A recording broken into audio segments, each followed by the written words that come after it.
An opinion is a terrible thing to waste. I vetoed the so-called birther bill. Why? Well, I feel very uncomfortable, first of all, from the standpoint of a prior Secretary of State, that one person would be the gatekeeper for all elected officials, not only for that of the president, but certainly for legislators in cities and counties. I think that it's wrong. And I believe that the bill doesn't serve Arizona well. It just simply doesn't do anything for Arizona. Each Saturday. If you are today's mainstream Republican, you are precisely the kind of person who cannot compete by George F. Wells' assessment in a general election against Obama. To talk this birther talk, to actually think the conspiracy through and buy into it, is to mentally, emotionally flunk a competency test. It's time for Jen Brien. So you want to repeal health care? Go at it. We'll have that debate. But you're not going to be able to do that by nickel and diming me in the budget. You think we're stupid? Your opinion counts, so use it. This is a new and fascinating experience for me, writing and now talking about a book. And everyone presumes, just as you say, that a sitting governor who writes a book is either preparing for a campaign or settling political scores. I am running for nothing. You have no interest in running? Are you saying that? I have the job I want and worked hard for and work hard at. On Boston's talk station, AM 680 WRKO. I definitely feel folks' pain.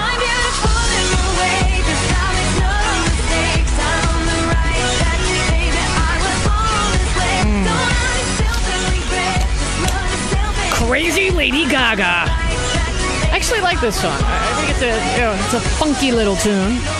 It's one of those, you jump on the treadmill kind of tune, but she's just crazy. She's nuts. Yeah, she's this generation's Madonna. Jennifer Brien with you until 3 today. Then Avi Nelson covering up from 3 to 5. Elton John has made her the godmother of his baby with his husband. And a lot of people said, oh, he's nuts for doing this. But no, Elton John said, you don't know the real Lady Gaga. She doesn't wander around in meat dresses. And look at who the kids' parents are. I think it can be pretty messed up to she doesn't live in an egg. Hey. What was that? I'm sorry. Think about who the kid's parents are? I said, look at who this kid's parents are. I don't think Lady Gaga is going to do too much in messing that kid up any more than, Clapton will. Well, Clapton. Sorry, not Clapton. Elton John. Wait, why are you saying that? Because they're gay or because he's flamboyant? Because gays with a kid, it's not a good mix. What? Shut up. Did you just say that gays with a kid is not a good mix? Sorry, I think kids need a male and female influence in their life growing up, and I just don't think, you can't get that with two men. All right, but whoa, Horshack. No, all right, this is interesting. Guys, we weren't supposed to talk about this, but how many kids grow up in a single family, in a single parent home? Yeah, and I'm against that too. I think that also isn't right. Yeah, but the divorce rate is 51% in this country. What do you want? People to stay together, be miserable just for the sake of their kids, and then the kid is subjected to passive-aggressive behavior or alcoholism or fighting, or just your kid knows when there's struggle within the home. That's interesting. See, to me, because I would rather have a same-sex couple that is stable and loving and can financially provide for a child rather than a child who is born in a home where the mother has had 20 kids with different fathers. The father's never present. There's alcohol or drug abuse in the home, or the mother is on welfare like we just discussed. And I'm not talking about welfare for the sake of, because some people, and I want to qualify this, use the welfare system because they need it, because they need a help. The help. They need a step. They need somebody to reach out to them, and they're going to grab that hand. But it's the people that have, the history of welfare in their family, then it's passed down to the next generation. I as long as the parents are loving and it's stable and the finances are there, I could care less. That's the way that I see it. I mean, that's interesting that a young person in 2011 has that very, very conservative view. I'm sort of shocked, Torshak. There's nothing wrong with that. Of course, you're entitled to your opinion. But, and again, and the other reason why I say that is families are changing. The idea of a family, and I know there's one particular listener who's going to go nuts when I say this, and if she doesn't call, I'll be shocked. Hopefully she's not listening because I know what she's going to say. But the idea of what a family is, sociologists say that families are changing. They're evolving, just like our species. It always happens, right? Generation after generation, century after century. But that's not what I wanted to talk about. One of the things that I did want to get to today, there's 2 stories out there. In addition to, and hopefully I can get to it. I'm going to play for you some audio later on in the show about racists and Donald Trump. I mean, it's unreal to me. But this is also unreal to me. Did you guys hear the story about that boy in Florida, that 15-year-old boy that was lured to this home? He was beaten. He was killed. He was beaten, shot. His knees were broken. Apparently, this was all done by other young people, kids that were 16, 17, 18. I think there was one adult who happens to be only 22 involved. And they put the kid's body in a sleeping bag, put him in a fire pit, burned his body, then took the ashes, put the ashes in paint cans, and then threw the paint cans in a landfill somewhere. And the only reason they got caught, I mean, the boy would have gone missing eventually. The only reason they got caught, one of the people who witnessed this, one of the young people, was just overwrought with guilt, couldn't take it, was suffering immensely. Yeah, you'd think, hello.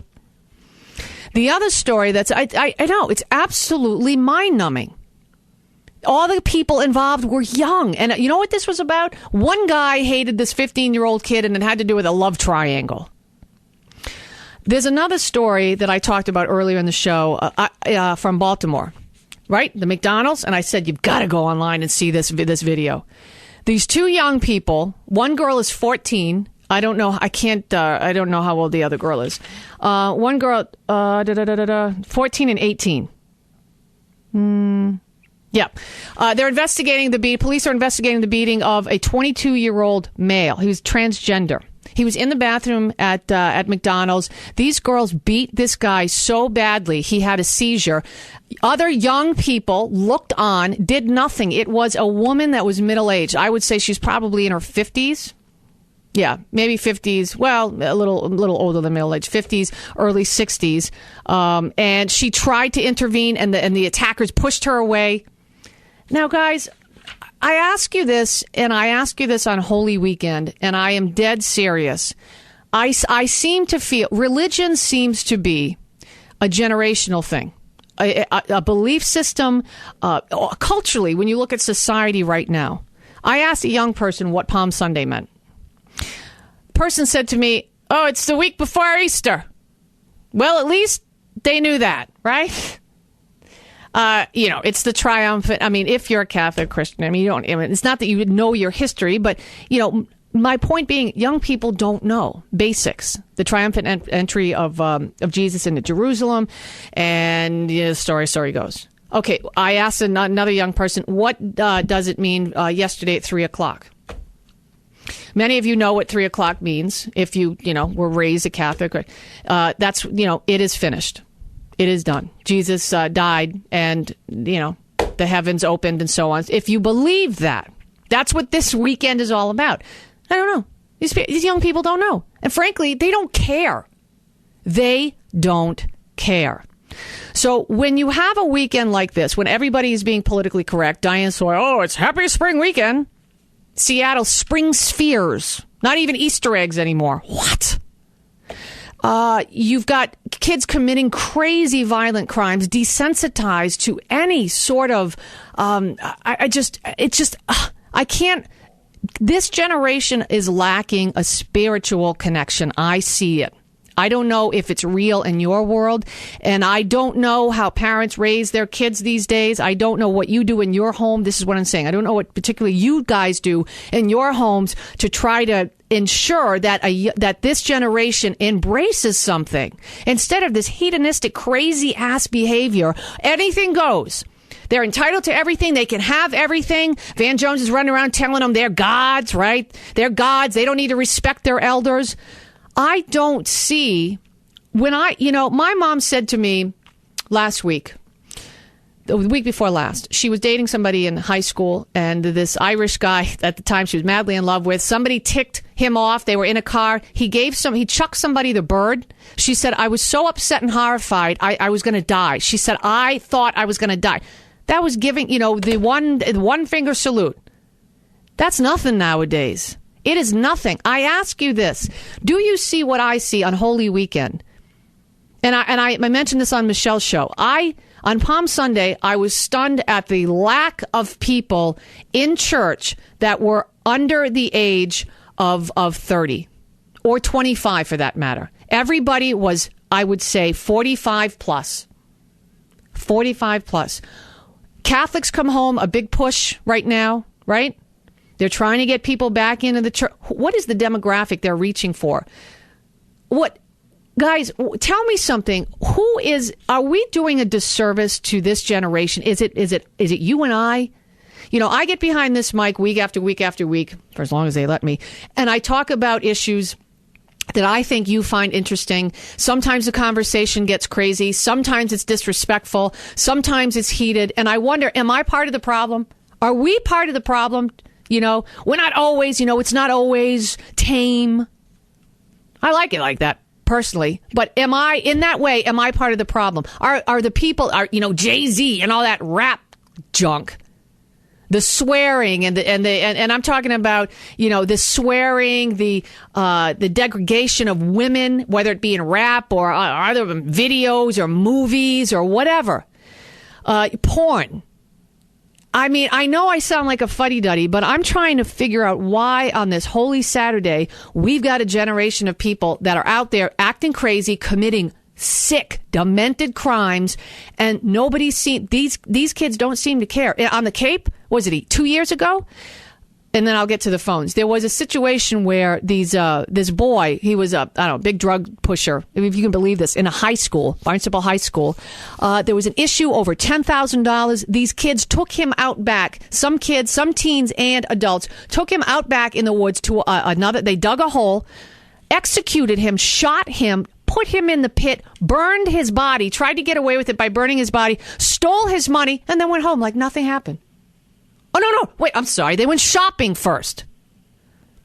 What is it? Where is the problem? And I mean, what are we racing towards? When people talk about 2012 and the apocalypse and religion and, what is it? Because I just don't know what the issue is. And I brought myself up as an example just to get you thinking. I know somebody on the line, Greg, says, I am part of the problem. Well, I mean, this is going to be interesting because, Greg, if you think I'm part of the problem, I'd love to know what you think Rachel Maddow and Keith Olbermann are. But that's okay. We'll get to your call in a minute. I asked, and I want you to answer the question. 877-469-4322, 617-266-6868.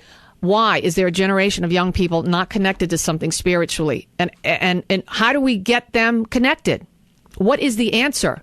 And it frightens me. I'm going to tell you right now, what I see happening in society frightens the living hell out of me. I don't know if we are past the point of return with that. All right, Joe, welcome. You are first up this hour, WRKO. Jennifer, thank you for taking my call. You bet. Second-time caller. I've been trying to get in touch with you. I wish you could do a show on people like me that fall through the cracks who are disabled or blind. I think you're one of the two that would. I don't know what the problem is. I still have some faith. The Catholic Church is supposed to help people. They don't. I was going to go to Lady of Lourdes. I got sick. They blacklisted me. All my priests backed me up but one. I don't know what the problem is today. I come from an abusive background. These kids should be put away. I can't answer your question, but I think people are just out of control, and I'm just giving you my honest opinion. People don't care anymore. I come from that kind of era that no one got involved. Just let it happen. Just go along. It'll get better. It doesn't. You know this. I really don't know, hon, and I just want to be honest with you, okay? Well, Joe, thank you for the call. And, I wonder, a lot of people, how they choose to deal with it? By not dealing with it. They live in their own little vivispheres. Well, if I just close my door and pretend it's not out there, then it won't be out there. Oh, it's out there. The world is a nightmare right now. Sick crimes are being committed by teens. Why? What is the lack? Is it coming from parents that don't have that connection as well? Is it society? Is it the lack of God in schools? Is it the lack of God or prayer in schools? Is it prayer in this and can't say God? And what is it? 877-469-4322, 617-266-6868. And, when you see kids that are religious, you know what? They get picked on.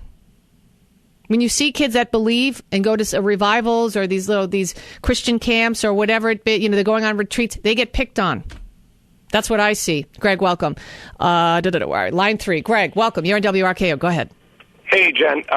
You just challenged me on Rachel Maddow, and I was the one you spoke of that said you got me quite wrong there. I think Rachel Maddow, Keith Olbermann, anyone you want to mention like that are absolutely despicable human beings, and they take the point I'm going to make to you to the 1/1,000,000th degree. My point, as far as calling you part of the problem, number one, you have a very good show, and you sound like a very nice lady, and I appreciate your service to this country very much. Yes. You don't have to kiss my butt, Greg. Go ahead. When I say that, this is what I mean, and you can correct me if I'm wrong. I just turned the radio on, and you were talking, for example, that families are changing, and you also, I've listened to you a couple times before, and I'm not sure about this, but are you pro-life or pro-choice? I'm pro-choice. Exactly. So there, we'll conclude. You.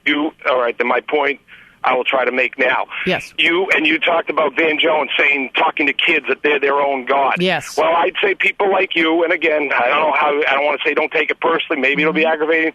No. You obviously don't follow. You follow the Catholic or Christian, the Word of God through Christ. You follow it to a certain point till it's convenient for you.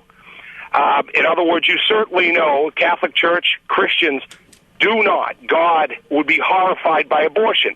That isn't convenient for you, so you don't really have to pay attention to that one. You let it go. In other words, you become your own God. Families, the Christian is very, very well framed what a family is supposed to be. That doesn't quite work for you, so you say, it's changing. It's okay. Greg, not to interrupt so you, but you can be pro-choice and be against abortions at the same time. The Bible, God's Word, means next to nothing these days, and you are part of that problem. Well, let me explain. Okay, first of all, Greg, I just honestly, when I say I'm pro-choice, I would never have an abortion, but I'm not going to tell people I'm pro-choice because I want people to make their own decisions, and because ultimately they've got to stand in the eyes of God. I mean, that's what I see. So when I say that, you have to know that's not something I would ever choose for myself, but I don't want the government telling people what to do with their bodies. I just don't.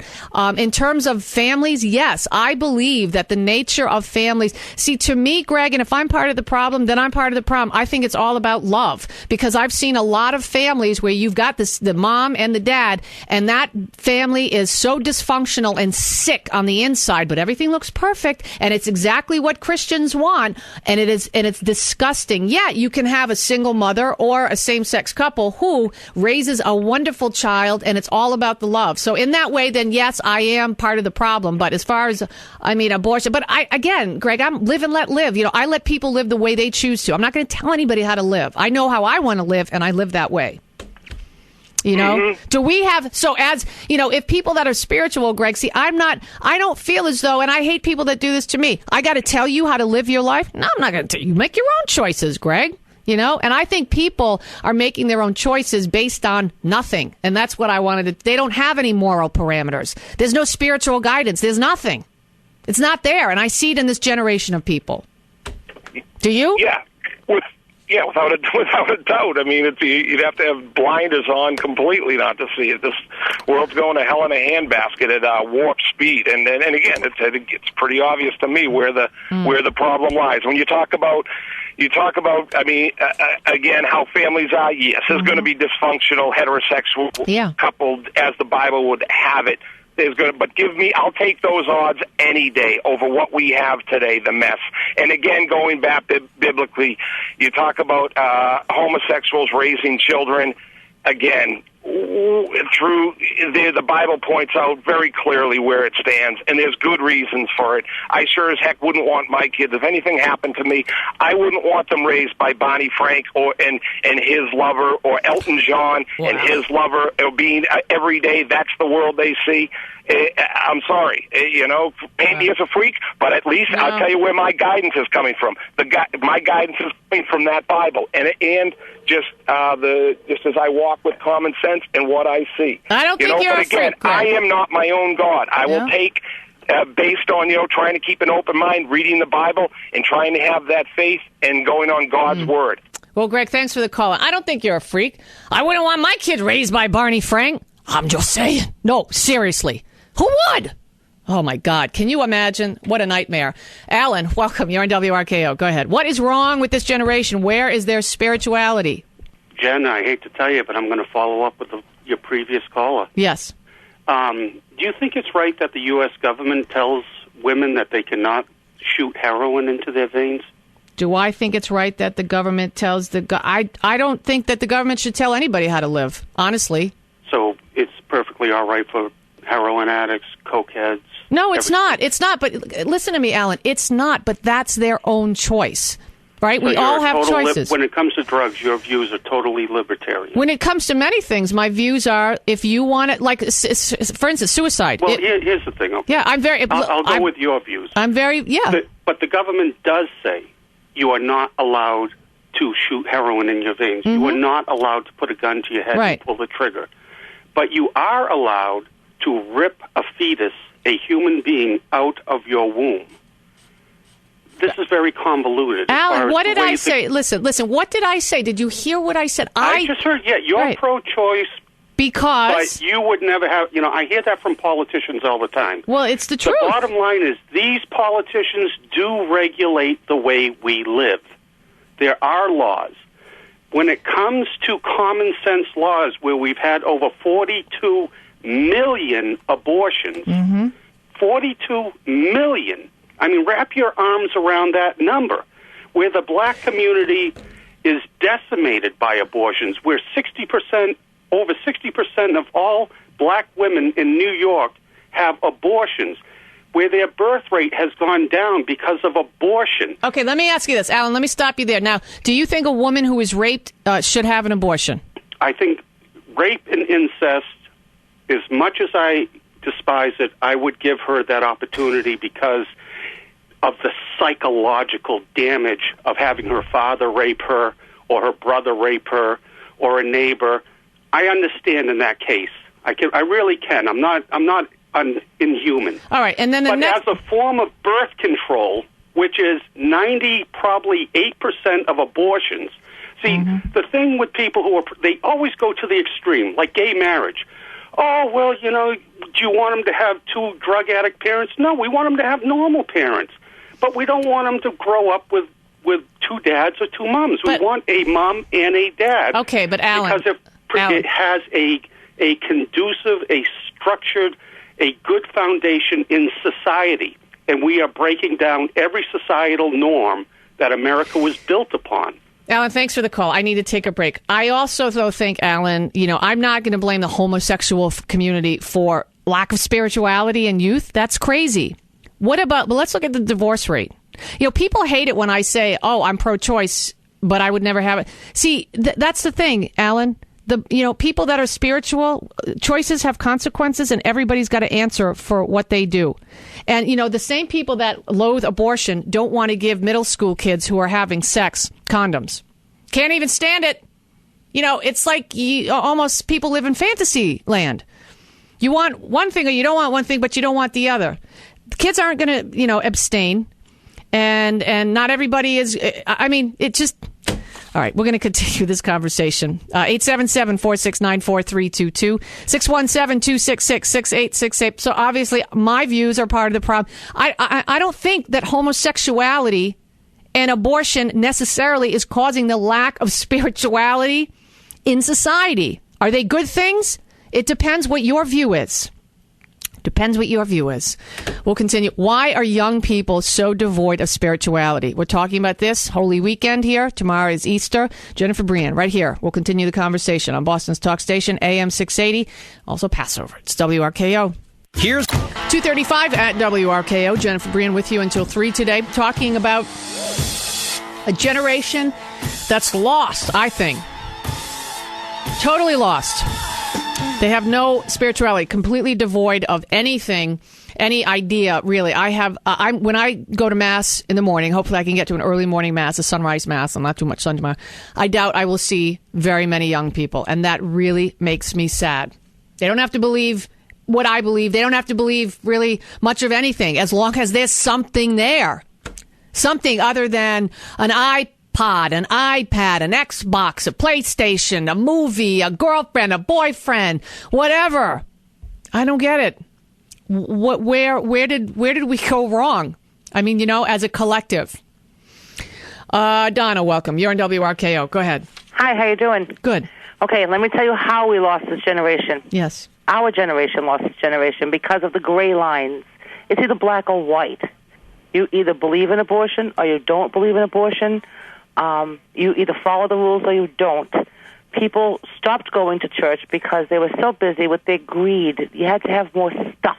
more TVs, more cars, more this, more that, put so much pressure on family that no more was one job necessary to support that family, where one parent could stay home and take care of the child and teach the child until the second parent came home and they ate meals as a family.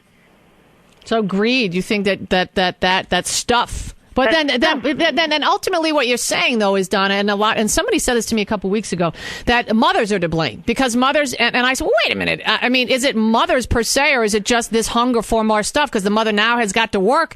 Because what if it's not more stuff? What if Donna, is it possible, though? See, you're black and white, but what if it is gray? What if it's, I want to send my son or daughter to the best possible university, and that means I'm going to sacrifice being at home and making that dinner, but they're going to go to Brown University, whatever, for 4 years. But then where's the spirituality? You can't have both. You either have... that's the problem, is that gray line kept getting wider and wider and wider and wider.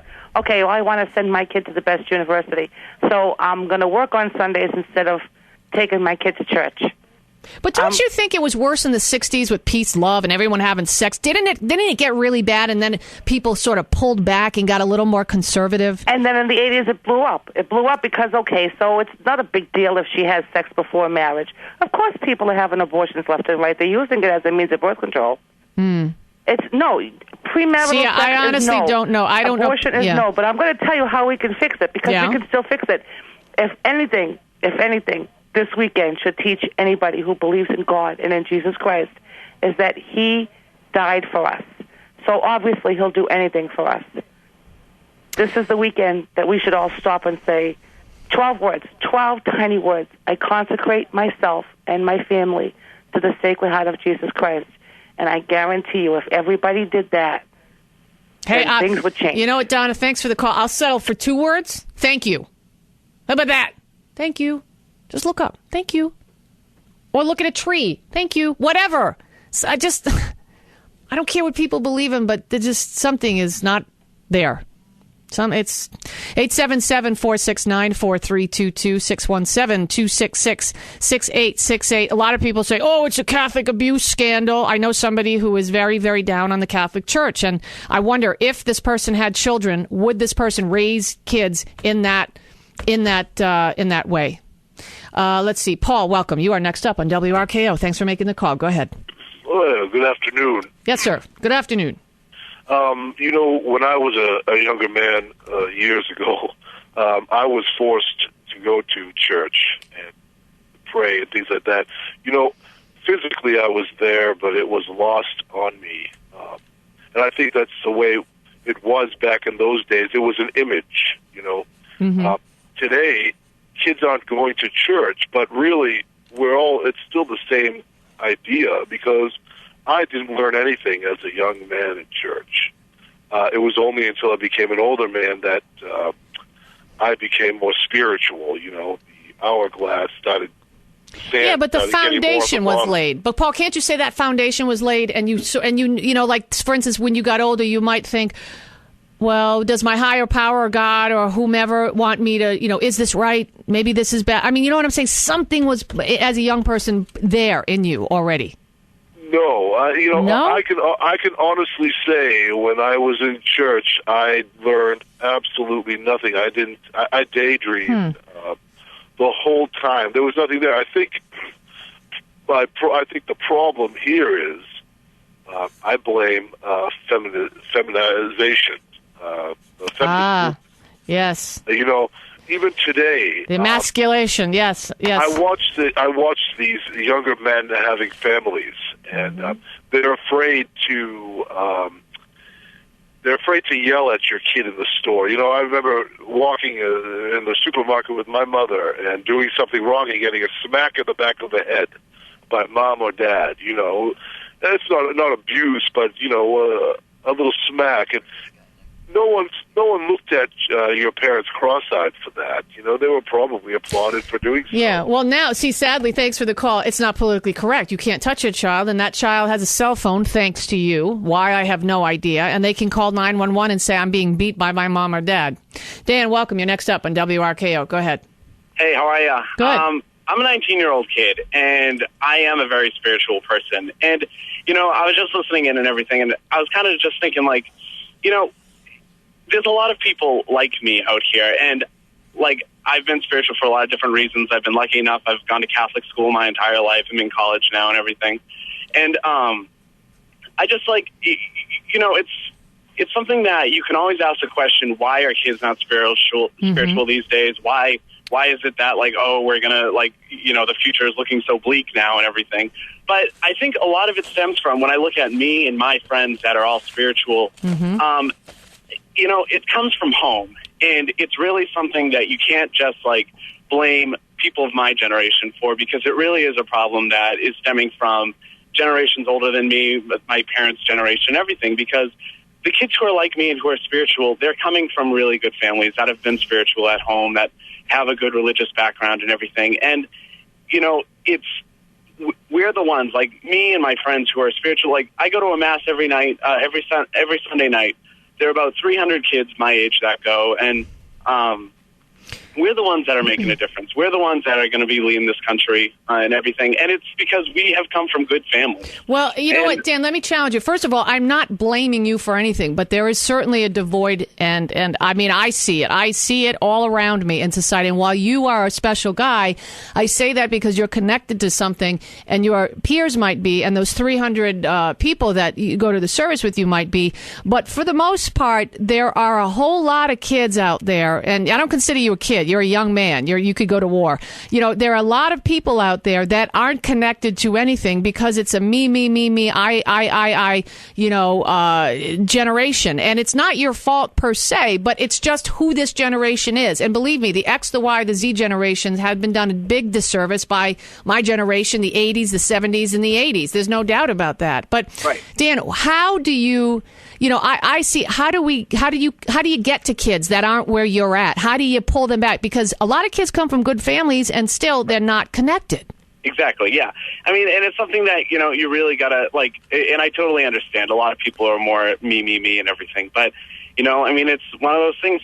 You're growing up, and I feel like people are a maturing leader now. And not that I really have any great sense of that, just because I am 19, but I feel like that people are they're going to get to a point in their lives where they're going to realize that it's not all about them. My father died when I was 16, and that really, helped me mature and everything, and that made me realize, what really is important in life, and that it's not all about me, Dan, do you talk to other friends that aren't connected and try to, or do you just say, you know what, they're on their own path, and they're either going to find their way or they're not? How do you, or do you not even know anybody like that because you decide to stay around people that are spiritual? Oh, no. I know a lot of people who aren't spiritual. I know a lot of people like that. And, it's one of those things, it's I know that you're going to grow up one day. And, I'm just a freshman in college, so I knew a lot of people like that my senior year in high school and everything.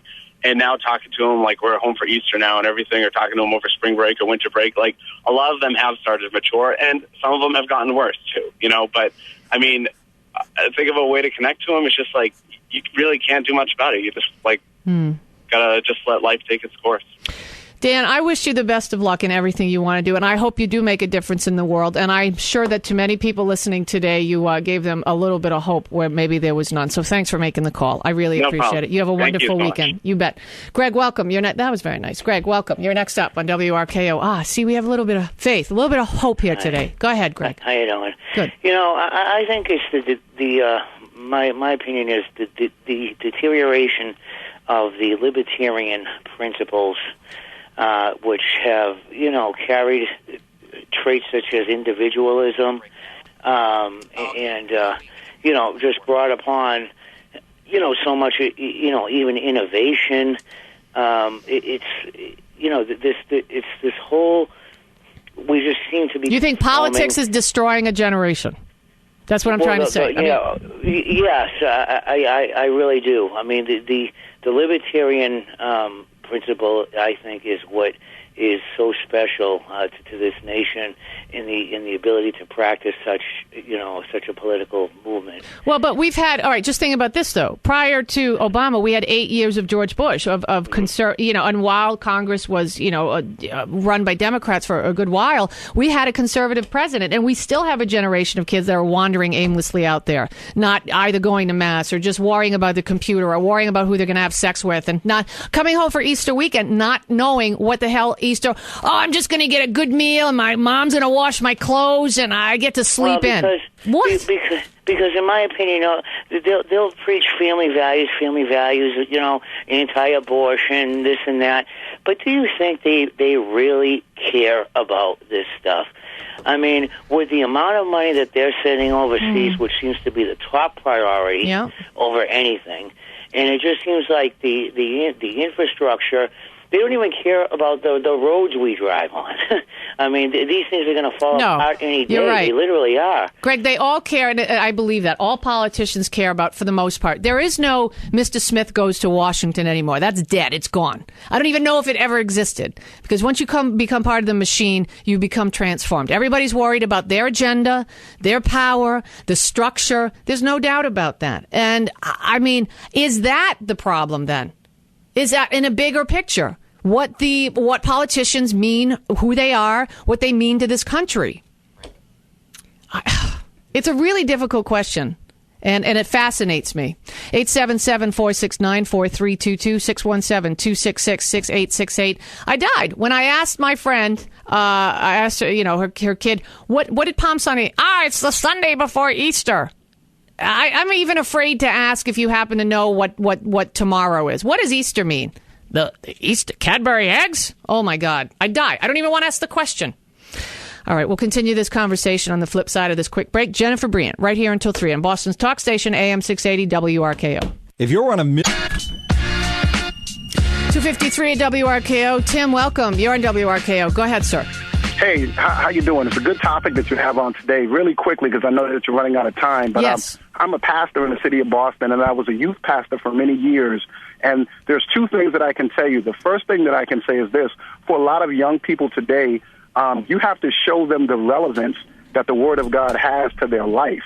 I think that there's a disconnection because people talk about church and they talk about being in church, but young people often aren't shown, well, what's the relevance? How does this relate to my life in today's times? That's a big one. And the other thing also is that what I tell parents when I talk to them is that I don't care what you tell your children, they watch how you live.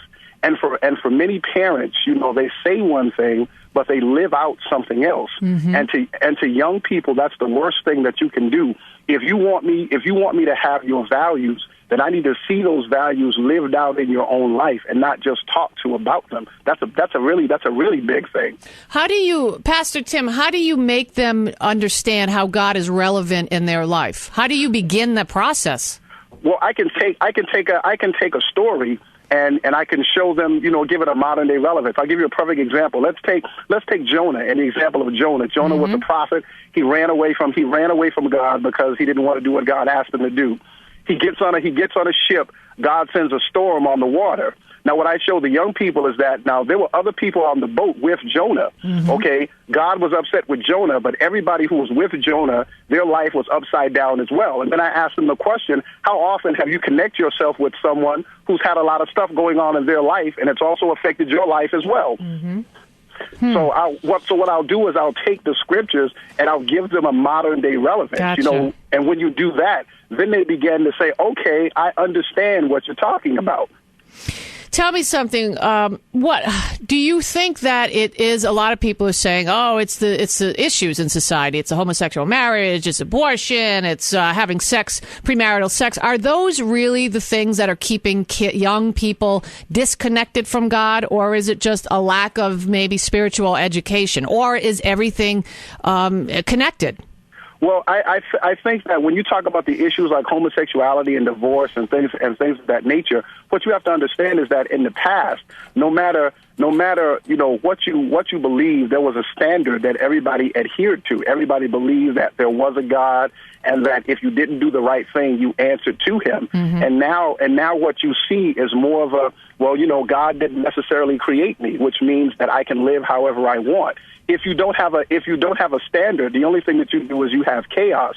So now, how do I determine what's right and what's wrong if we don't have a standard? If we can have two containers. One is a gallon container, and you have a half-gallon container. And then I say, okay, you tell me that your half gallon to you is a gallon. But then to me, my container is much bigger than yours, and I say, no, that's not a gallon. this is a gallon, and you say, no, I don't care what you say, this is a gallon. So we have confusion unless we have a standard. And in the past, at least in this country, the standard was the Bible. So when you move away from the standard, it's not surprising that you're going to see many different views. Tim, thank you so much. Pastor Tim, I appreciate it. I hope you have a wonderful holiday this weekend. Thanks for making the call. Really, really appreciate it. Yep. Let's see. Let's get in Peter. Welcome. You're on WRKO. Go ahead. Tom, I'm sorry. Tom, go ahead. Yes, hello. Yes, sir. I've happened to turn it on, and I'm hearing about spirituality. Yes. What are your thoughts on this? Well, what your people are talking about is religion. Yes. And there's a difference between spirituality and religion. Yes. There is nobody lacking spirit. You got a bad spirit, and you got a spirit that's good. Well, the thing is, you hear people say you're mean-spirited, evil-spirited. So there's no, I say this with all due respect, that all you got, I've been listening for about 15 minutes on your radio program. Yeah. And all you're doing is worshiping money. What? Money. Money? That's all you're selling. You're selling products. What? Tom, well, first of all, Tom, let me tell you something. All right, I got to squeeze in one more call. We're having a conversation about God, and we sell products in, that's what commercial breaks do, because we got to keep the radio station going. So you get to listen for free because we sell things. But I'm not selling anything here right now. What am I selling? Tom, maybe you will listen to something else. I don't know. But I appreciate you making the call. Avi Nelson is in the studio. Hi, Avi. How are you? Hello. Yes. Nice to see you. Yeah, you like the idea of free radio. I like that. I was impressed. You handled it very well. Well, And you gave a good rationale as to why we're on the air. Anyway. Did Diane Sawyer really say happy spring weekend? Evidently, yes. Yes, she did. Dippy Diane. Yeah, and spring spheres, too. Don't forget that. No Easter eggs anymore in Seattle. Spring spheres, is that what they are? Well, they're not really spherical unless they have the chickens have gone off the planet, That's what too, they're in calling Seattle. them, Avi. What can I say? Maybe that's what happens when you keep talking about spring weekends. The chickens start laying spherical eggs. Perhaps. What will you get to today, my friend? Well, I guess we'll begin with an interesting study, survey on how religious Americans are.